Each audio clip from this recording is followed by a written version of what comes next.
Good morning student. Class 12th अभिव्यक्ति माध्यम का हमारा थर्ड लेसन है बेटा। विशेष लेखन का स्वरूप और उसके प्रकार क्या होते हैं। तो इसका हमारा फर्स्ट क्वेश्चन है जैसे विशेष लेखन कहते किसे हैं और समाचार पत्रों में विशेष लेखन की भूमिका स्पष्ट कीजिए।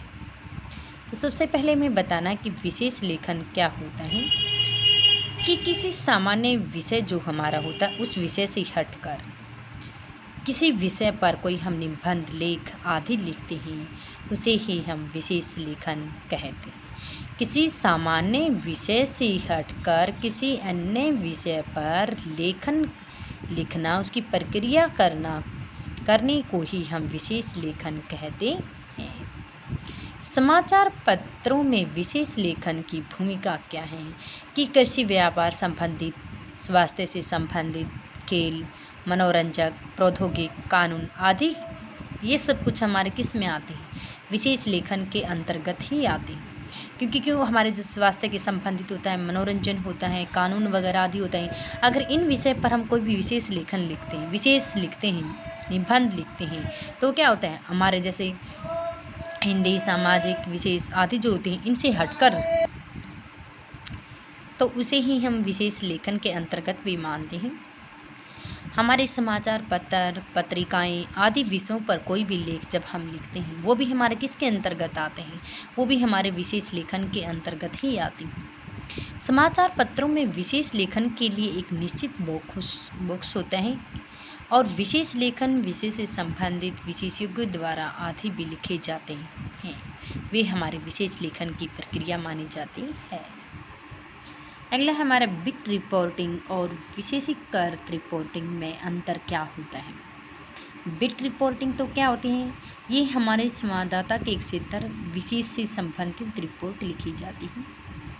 और विशेषीकृत रिपोर्टिंग क्या होता है, ये किसी घटना के, समस्या के, उनकी कोई भी समस्या होती है, कोई भी दुर्घटना वगैरह आदि होती है, उसकी छानबीन से संबंधित रिपोर्ट जो लिखी जाती है वह विशेषीकृत रिपोर्ट कहलाती है। बिट रिपोर्टिंग में तो संवाददाता अपने क्षेत्र से संबंधित खबरें लिखनी होती हैं, ठीक है, उसके क्षेत्र में क्या क्या होती हैं, लेकिन इसमें संवाददाता को विशेष विषयों से, अन्य जो विषय होते हैं उन विषयों से संबंधित खबरें लिखनी होती है। ये समस्या की सूचना दी जाती है बिट रिपोर्टिंग के अंदर तो, और इसमें समस्या का विश्लेषण किया जाता है। इसमें तो बिट रिपोर्टिंग देने वाला रिपोर्टिंग संवाददाता को ही कहते हैं, और लेकिन विशेषकृत रिपोर्टिंग करने वाले को विशेष संवाददाता ही कहती हैं। विशेष लेखन की भाषा और शैली का समाचार महत्व क्या है, भाषा शैली किस प्रकार की होनी चाहिए। विशेष लेखन की भाषा शैली सहज व सरल होनी चाहिए, अपने विषय से संबंधित होनी चाहिए, इसमें नवीन शब्दावली को अपनाना चाहिए, तकनीकी शब्दावली का प्रयोग करना चाहिए। यदि कोई भी लेख प्रक्रिया जब हम लिखते हैं तो हमारे उस विशेष से संबंधित, उस विषय से संबंधित ही लिखी जानी चाहिए, अन्य का उसमें प्रयोग नहीं करना चाहिए।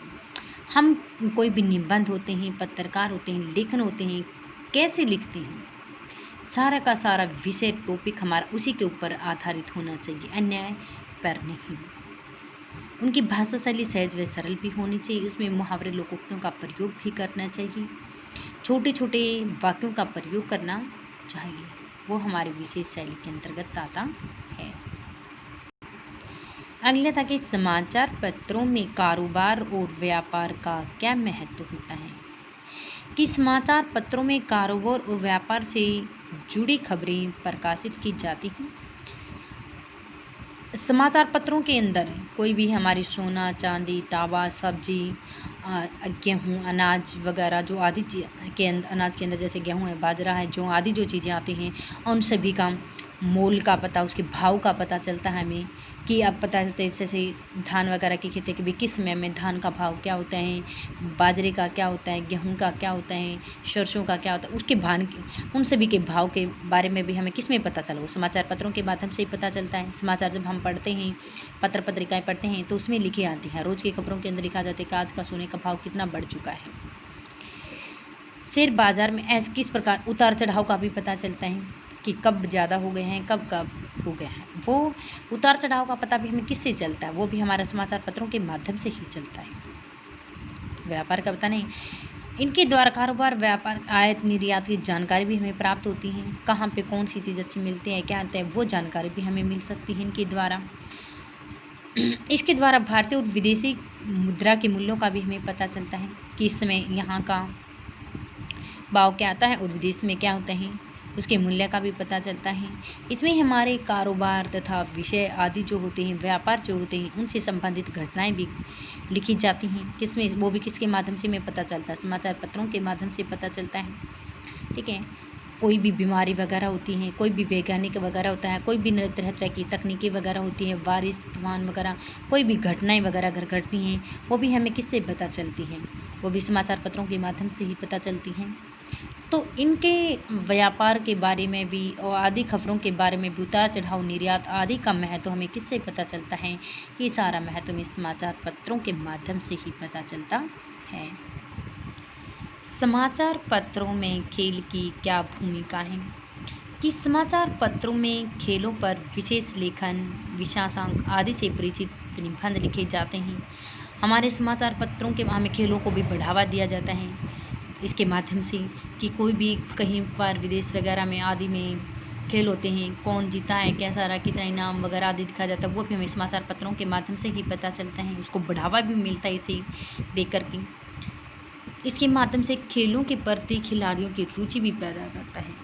रुचि क्यों पैदा करता है, कोई भी खिलाड़ी यदि अच्छा है, किसी को इनाम वगैरह आदि दिया जाता है, उसके माध्यम से हमें पता चलता है, हमारे मन में ये इच्छा होती है कि मैं भी ये खेल खेलूँ, इतने का वहाँ पर प्राइज वगैरह है। एक रुचि जो होती है, इच्छा जो होती है, वो भी जागृत होती है।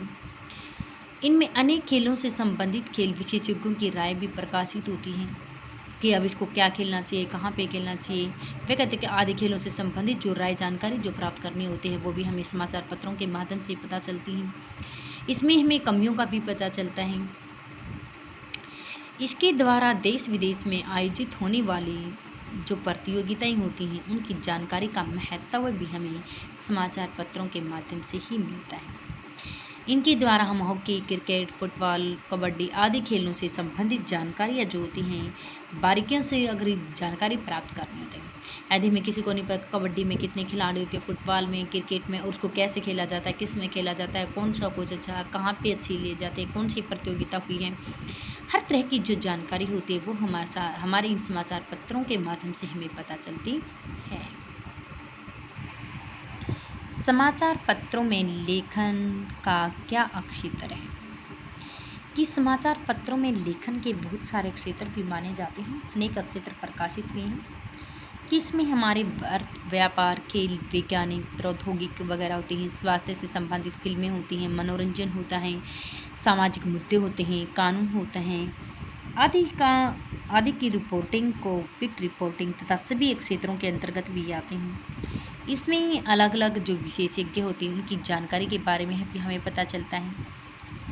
इसके अखबारों के माध्यम से, दूसरे खेल के माध्यम में उनके कारोबार, सिनेमा, फैशन, स्वास्थ्य, वैज्ञानिक आदि से संबंधित भी जानकारी भी मिलती है।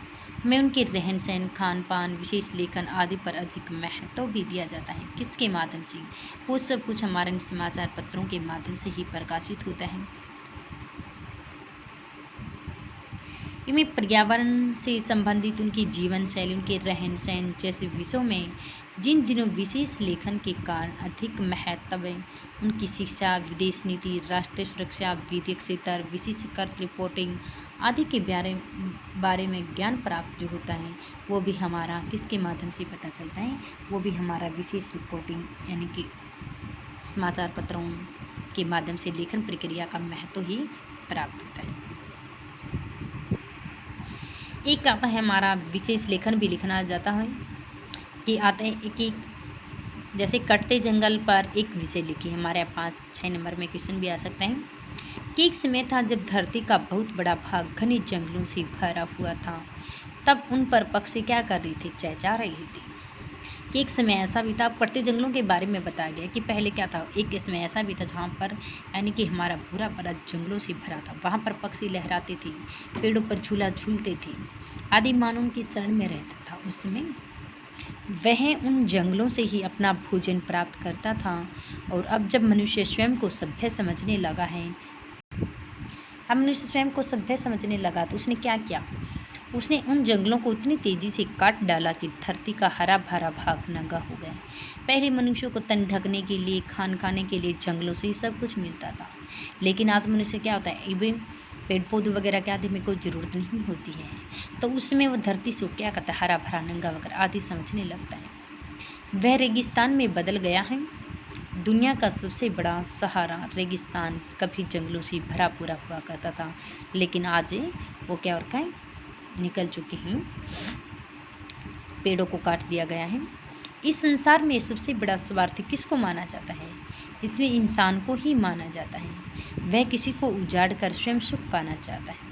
कि मनुष्य एक ऐसा प्राणी है जो क्या करता है, सब कुछ समाप्त करके स्वयं सुख प्राप्त करना चाहता है। किस प्रकार से उन्हें सुख प्राप्त हो, अपने जीवन को सुखी बनाने की इच्छा से जंगलों को अंधाधुंध कटाई की, जिसका परिणाम यह हुआ कि विश्व में जंगल प्राप्त समाप्त होने की कगार पर पहुंच गया है। कि सुखी अपने जीवन को सुखी बनाने के लिए वो क्या करता है, इसका परिणाम क्या होता है, अंधाधुंध जंगलों की कटाई कर रहा है, इससे हमारा जो जीवन होता है वह सुख प्रयोग कर सके, इस कारागार पर पहुंच गई हैं। लेकिन वह यह भूल गया है कि जंगल का वातावरण को सुरक्षा प्रदान करते हैं और वही हमारे जीवन में के लिए उपयोगी ऑक्सीजन वगैरह, हवा वगैरह आदि छोड़ते हैं और वे हवा के भीतर नमी बना करके रखते हैं। वृक्षों की जड़ें वर्षा के पानी को बह जाने से रोकती हैं।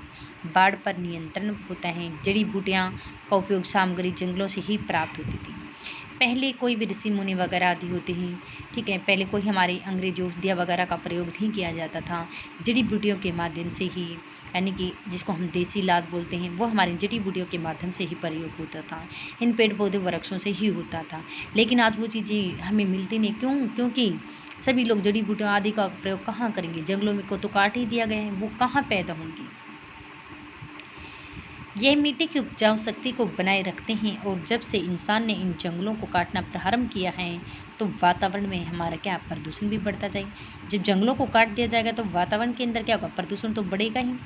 संयुक्त राष्ट्र के वातावरण के कार्यक्रम में 1987 ईस्वी के आतंक में देश काटे गई बढ़ती जनसंख्या, औद्योगिक विकास, कृषि विस्तार, अल्पकालीन नीतियाँ हजारों लाखों वर्षों से संचित जंगल रूपी संपत्ति अपने नाश कर दिया है। मिट्टी का संरक्षण कर नीचे जाने लगे हैं। कटते जंगल सारे प्राणी जगत के लिए क्या होते हैं, हानिकारक होते हैं। जैसे जैसे जंगलों को काट कर उद्योग धंधे लगाए जाते हैं, उसमें कार्बन डाइऑक्साइड वगैरह, सल्फर डाइऑक्साइड आदि हानिकारक जो गैसें होती हैं वह हवा में क्या होती है, बढ़ने लगती हैं। और ऑक्सीजन वो हवा में बढ़ेंगी तो ऑक्सीजन की क्या हो जाएगी, कमी हो जाएगी। यदि जंगलों को नहीं काटा जाएगा तो उसमें क्या होगी, ऑक्सीजन की कमी नहीं हो पाएगी। जंगल ही ऑक्सीजन का एकमात्र स्रोत है। ये जीवों द्वारा पैदा की गई कार्बन डाइऑक्साइड को ग्रहण करते हैं और बदले में क्या करते हैं, हमारे लिए ऑक्सीजन छोड़ते हैं। हमारी पृथ्वी के चारों ओर फैली ओजोन की परत भी ऑक्सीजन से ही बनी होती है। जंगल प्रदूषण पर नियंत्रण करते हैं। प्रदूषण हमें गैस में बढ़ाता है और वातावरण में जहरीली गैसों को बढ़ाता है, सुरक्षित रखता है उनको। जंगलों के दर से लाभ की अपेक्षा अदर से लाभ कई गुना अधिक है। ये विभिन्न ऊर्जा पैदा करते हैं, सहायक होते हैं। वृक्षों की लकड़ी ताप ऊर्जा की पारंपरिक स्रोत, पेट्रोल, रसोई गैस, कोयला आदि से आधार से संबंधित जंगल होते हैं। पहले धरती के गहरी तहों के दबे विशाल जंगल हमारे विकास पर आधारित स्रोत होते हैं। इंसान जंगल काटने के कार्य में तो मंद अकल का परिचय दे रहे हैं। हम तो सोने का अंडा देने वाली मुर्गी फेंट फाड़ कर सोने के अंडे प्राप्त करने की कोशिश करने वाले मूर्ख व्यक्ति हैं। जंगलों के कट जाने से धरती हमारी दिन प्रतिदिन क्या बंजर होती जा रही है। हवा का तापमान बढ़ता जा रहा है। ग्लेशियर तेजी से पिघलने लगे हैं। नदियों में भयंकर बाढ़ें आनी शुरू हो चुकी हैं। समुद्रों का जल स्तर बढ़ गया है। समुद्री तटों पर बसी बस्तियां और नगर भी डूब गई हैं। जंगल काटकर हम मनुष्य अपने विनाश को स्वयं बुला रहे हैं। अभी भी समय है कि हम सचेत हो जाएं और जो जंगल कट चुके हैं वहां पर नए जंगल लगाएं। हम सदा याद रखें कि हमारा जीवन पेड़ों से लगाने से ही सुरक्षित है, न कि काटने से। इसमें पेड़ ज़्यादा से ज़्यादा पेड़ होंगे तो मनुष्य को ऑक्सीजन वगैरह लेने में किसी प्रकार की कोई कठिनाई होगी। अब जंगलों को काटा जा रहा है, जहरीली जो गैसें होती हैं वो क्या होती है, दिन प्रतिदिन बढ़ती जा रही हैं। इसलिए हमें एक कटते जंगले वगैरह पर विषय पर कोई भी निबंध वगैरह लिखना भी आ सकता है। तो थर्ड लेसन और इस पर जीवन परिचय वाला हमारा राइट प्लस ला रहा है।